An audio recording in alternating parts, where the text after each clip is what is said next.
32-inch Vizio flat screen in my 2016 Freightliner Coronado. Right?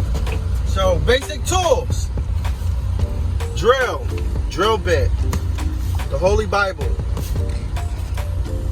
You need different drill bits. You need your screw bits. You need the TV, of course, and then you need the wall mount. And for more support, we're using a metal plate, and we're drilling holes through the wall to hold up the mount. So we just got started. Once we're done, we're going to show you the end results.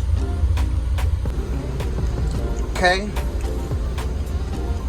32 inches finally installed. You were selling on this right quick.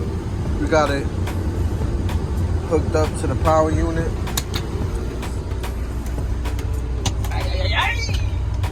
And we use that metal plate to basically make sure it doesn't fall forward or anything like that. And that was basically it. I'm good. You use a regular mount. Just gotta get the right screws and plate and a drill to basically make sure it stays in place. So that's it, guys. So enjoy your setup and the process, and keep on trucking.